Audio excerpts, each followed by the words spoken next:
زين الدين زيدان زيزو اتي مايكل جاكسون كعس اجري منالبات برازيلاو رونالدينو غوتشو انتزي كوينو بتكنيكاو بقعتو ناي كعس اجر بالحن ابز حلفه لربع زمن مودادرت زينبرو تصاوتايو كابت ناي كعس اجر توهبو زغادلو ناي فرنسا ليغا كسابت بقلطف معباله زمصالو ناي طليان صانيحيتو مس ارغيت غورزو جوفنتوس كوينو استغناصف عواتات كومون كسابتي مداركت البو صلو ابغراويت غانتا فرنسا بعبيخا كسابتي ابريال مدريد كم تصاوتاينا سلطانن زعترو سف زيبل عبيت عواتاتن كبرتاتن ناي زيدان تاريخ بلوصنتن عوتني فلوينت خا من شرتات زيبلو قصال عبيتيو زين الدين زيدان زيزو ازي وقع سبورت اب سينما سمري بيتسبس channel نمخان سبسكرايب كبرو بزمدب انت عجيبكم لايك مقبار يترسعو شير بمقبار كا ناب كالوت كم زباصح كبرو رئيتهم كون حسابكم او كومنت كنصبينا زين الدين يازن زيدان اب 23 سنه 1972 اب لا كاستيلا مارسيل دوب فرنسا توليدو اب مجمري حمساتات اب الجيريا بزنبرو كينات مخنيات تسديدو ماكلاي بحر قريصم نا فرنسا كابز موص عرباوያን ወለዱ ዝተወለደ ዚዙ ገና በህፃንነት ዕድሜ ኩዕሶ ውህብቱ ምዃኑ ኣለልዩ ኣብቲ ስደተኛታት ዝነብሩላ ካስቴላ ናይ ድኻታት ጎደና ምስ መሳቱ ክፃወት እንከሎ ንዝረኣዮ ነቲ ድሒሩ ዝበፅሖ ደረጃ ምብፅሑ ኣይገርሞን እዩ ምክንያቱ ንሱ ንኩዕሶ እግሪ ኢሉ ዝተፈጥረ ጥበበኛ እዩ እዚ ሜትሮን 85 ቁመት ዝውንን ናብ ኣብ ምጥቃዕ ዘድሃበ ምክፋል ዝፃወቱ ሓለ ማእከል ሜዳ ዓለም ካብ ዝረኣየቶም ፕሌይ ሜከርስ ኣብ ቅድሚት እንተሰርዓናዮ ዘተሓማሚ ይመስለንን ብናይ ርእየት ዓቕሙ ላዕሊ ኮነ ብታሕቲ ዝመፃ ኩዕሶ ዝቆፃፀረሉ መንገዲ ቴክኒካዊ ስለዝኮነ ርእሰ ምትእማኑ መዳርክቲ ኣልቦ እዩ ካርሎ አንቸሎቲ ሓደ ካብቶም ዝበለፁን ዕውታትን ኣሰልጠንቲ ዓለምና እቲ እንኮ ኣብ 5 ዓበይቲ ሊጋት ኤውሮፓን ዓለምን ናይ ሊግ ዋንጫ ዝተዓወተ ኣሰልጣኒ ኣብ ጣልያን ምስ ኤስ ሚላን ኣብ እንግሊዝ ምስ ቸልሲ ኣብ ጀርመን ምስ ባየር ሙኒክ ኣብ ፈረንሳ ምስ ፒኤስጂ ኣብ እስጳኛ ከዓ ምስ ዓባይ ጋንታ ሪያል ማድሪድ ኮይኑ ተዓዊቱ እቲ ዝበዝሕ 4 ግዜ ቻምፒዮንስ ሊግ ዝተዓወተ እውን ንሱ እቲ ጣልያናዊ በዓል ዝና ኣሰልጣኒ ኩዕሶ እግሪ ካርሎስ አንቸሎቲ እዩ አንቸሎቲ ስለ ዚዳን ከምዚ ክብል ምስክርነት ይብሎ ብናተይ ርእይቶ ኣነ ካብ ዘሰልጠንኩም ኩሎም ተፃወቲ እቲ ዝበለፀ ቴክኒካዊ ጥበብ ዝውንን ተፃዋታይ ንዚዳን መዓልታዊ ኣብ ልምምድ ምርኣይ ማለት ዓብ ናይ ኩዕሶ እግሪ ፀጋ እዩ ምናልባት ኣብቲ ሓቀኛ ፀወታታት ኣብ ልዕሊኡ ብዙሕ ፋውል ስለ ዝፍፀም እቲ ትክክለኛ ጥበብ ብዝግባእ ክንሪኦ ይከኣልና ንኸውን እንተ ኣብ ልምምድ ግና በቃ ኣገራሚ ብምባል ነቲ ናይ ዚዙ ንብዙሓት ብቐረባ ዝከታተልዎ ዘርመመ ናይ ኩዕሶ እግሪ ፍሉይ ምልከቱ ክገልጾ ፈቲኑ እዚ ምስጢር ኣይኮነን ንዚዳን ደው ከተብል ትኽእለሉ ዝኾነ ዓይነት መንገዲ የለን ፈረንሳዊ ተኸላኻላይ ማርሴል ደሳለኝ ዚዳን ብርቂ ውህደት ብርቂ ኣተሓሕዛ ኩዕሶ ዝውንን 3 ያርድ ብኩሉ ወገን ናይ ዚዳን ኩዕሶ ኣብ ከመይ ህሞት ኣሎ ብዘይገድስ ጥራይ ሃቦ ንሱ ተቐቢሉ ናብቲ ዝድለ ቦታ ከብፅሓልካ እዩ ኣሰልጣኒ ኣርሰናል ነበር ኣርሰን ቬንገር ነቲ ወዲ ሃገሩ ተፃዋታይ መን ከም ዚዳን ከምቲ ዓለም ንማራዶና ደጊማ ክትሪኦ ዘይከኣለት ዚዳን እውን ዘይትካ እዩ ብምባል ምሒር ኣድናቆቱ ገሊጹሉ ዚዳን ሓደ ካብቶም 5 ናይ ኩሉ ግዜ ብሉፃት ኣብ ኩዕሶ እግሪ ኣሰልጣኒ ሊቨርፑል ጀርገን ክሎፕ እቲ ነብሱ ልዕለማንም ተፃዋታይ ምዃና ዝቆፅራ ብትዕቢት ዝመስላ ዘራርቡ ማዕከና ዜና ወትሮ ኣርእስቲ ዝፈጥር ዛላታን ኢብራሂሞቪች ከይተረፈ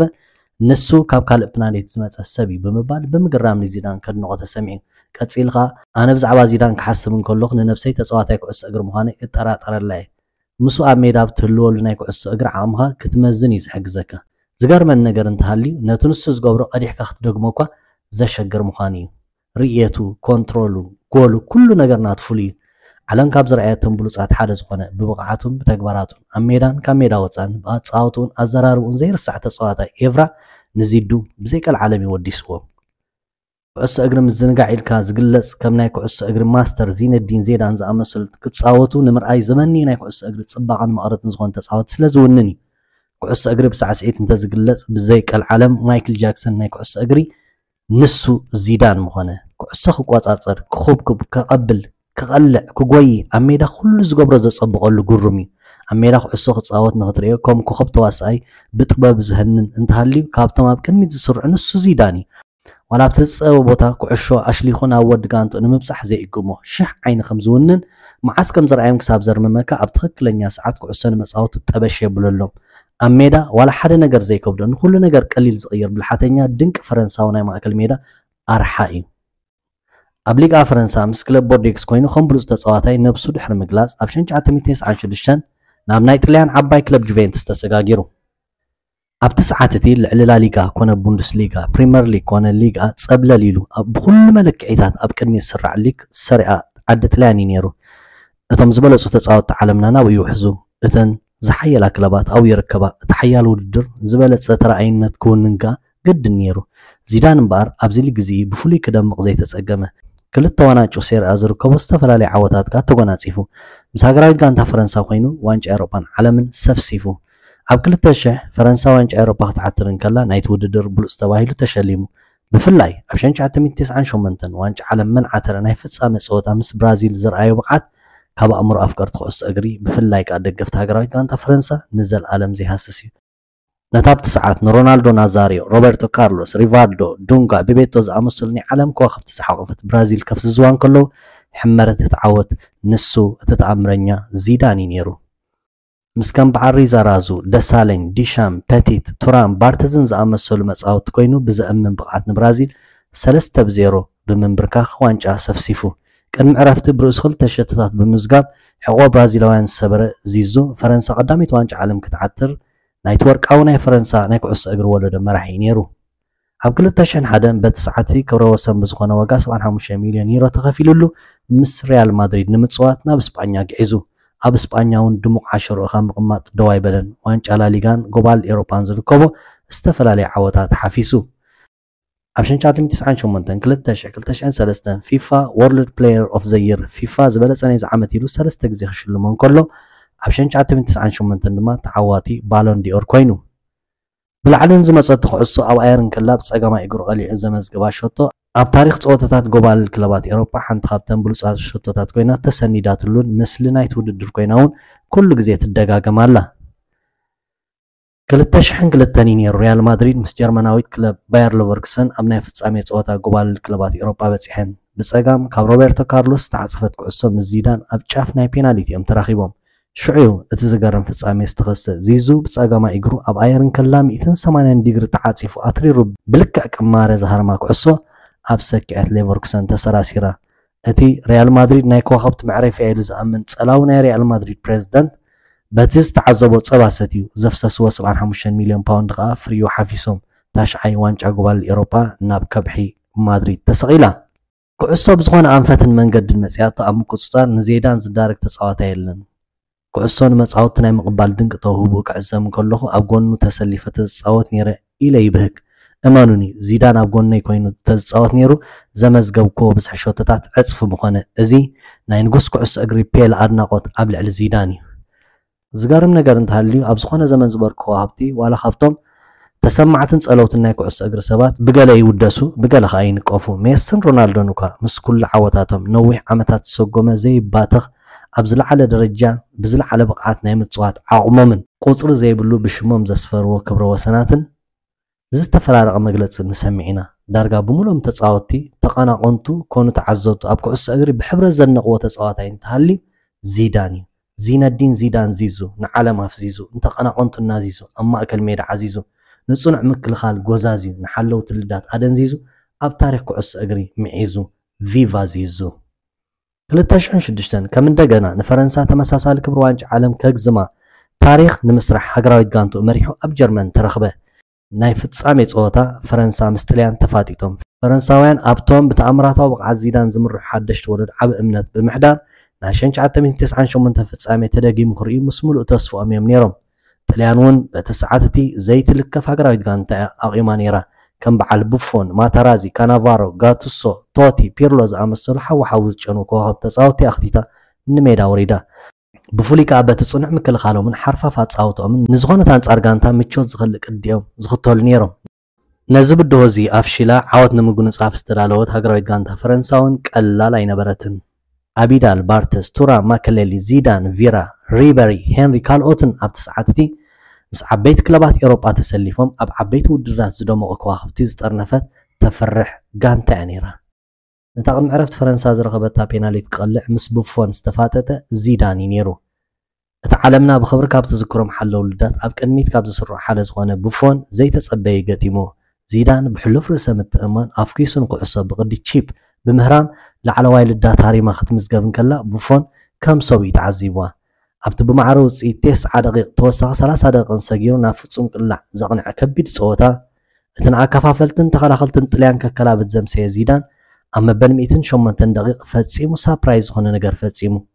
نتعامل مع عراريت شتو برؤس نطليان زمزقبل لا ما ترازي برؤس أفلبو بمعباس أم مريت ستحوه اتفتسامي زئمنا ينبرن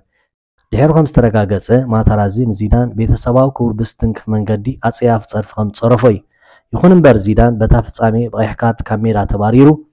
اب ايدو تستقللو بلاستر እንዳፈትሐ بقون تحرر زبلا وانጫ نمالت قلح ون كيبل حليفو نام مغير خدان اتيو فرنسان زيدانن بفصن قلع ترتيعون وانጫ سينوم نعدوم تمليسوم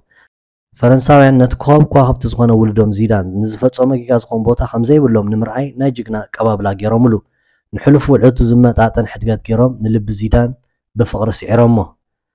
اتنا عالم ببقعته زرمه مناي كعس اجر ماستر زين الدين زيدان دحرتا فصامي كعسنه قلعنا ميداي تملسن بزفصمو يغري تحاتيتو ጫማ صغيلو كباب 80 شح زغون دغفت ريال مدريد ابرناو ترخيبهم نخبرو كام مقامطهم حفيلهم بدموق سنه سرعات امسكينو مافانيمو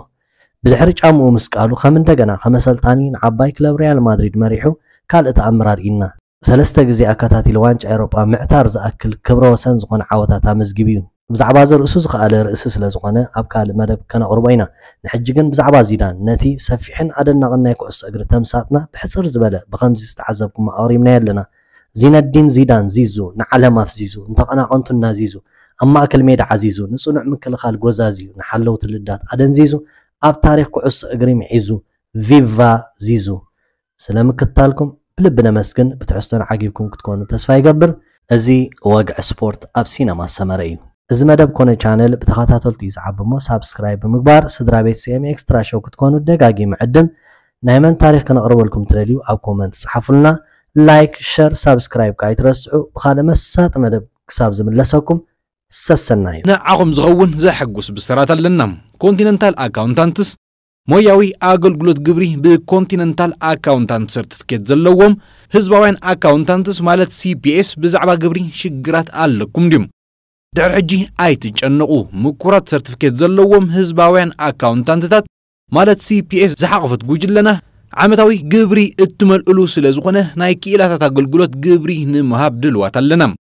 ብፍልጠትና ብኽኢላታትናን ብሉጽነትናን ዘለና ተወፋይነትን ኣብ ጉዳያት ግብርኹም እሙናት መሻርኽትኹም ኢና ኣገልግሎትና ውልቃዊ ግብሪ ምምላስ ካብቲ ብጻዕርኹም ዝረኸብኩሞ ገንዘብ ዝበለጸ ረብሓ ከም እትረክብ ብምርጋጽ ግብሪ ብምምላስ ናብ ዝለዓለ ደረጃ ንምብጻሕን ግብሪ ተሓታትነትን ንምንካይ ንሕግዘኩም ኣገልግሎት ግብሪ ንግዲ ወናኒ ንእሽቶ ትካል ትኹን ወይ ዓቢ ኮርፖሬሽን እቲ ዝተሓላለኸ ሕግታት ግብሪ ክትከይድን ስትራቴጂ ግብርኹም ኣብ ዝበለጸ ደረጃ ከተብጽሕዎም ክንሕግዘኩም ንኽእል ኢና تلم جبري بجبو استثناء فاينانسياوي وسانيتات كتوسدو أب نوح جزء جنزب كتكتون زح جزء عامة ملو أجلجلو تلم جبر نهب مخر جبرين جبرهم بتغكل تدالي أب جزء كم زقرب بمرجات بتقول من جد نحبركم وكلنا أوديت مالت IRS ناي IRS أوديت أنت أجات إمكم نعهم كن وكلكم ربحهم كن حلون كإلة علونا جبري جزءات كبابن أب ملا أمريكا نايزواتاتن كتماتاتن كل مريات مخبارن وطنن حقاو جبر أجلجلوت نهب ناي عامتاو جبري اتملقلو جزي خيحلفكم فاينانسياوي عودكم نمرقاز مس ناي CPA كإلاتات دويلكم رغبنام نقول كسبات يكون كومو نتكال ننقدي كان أجلجلكم زخيل فلتاتن تمكرنا لنا زغن حتو بزعبا جبري مزهلوكم ويدما مغرمس اتدالي دما بزي اب تحت زلوه قطر سلكي مالت شوعات تبادو سلسته شديشتا بادو 46 دولو لنا ويدما امر بحبريتانا www.continentalaccountant.com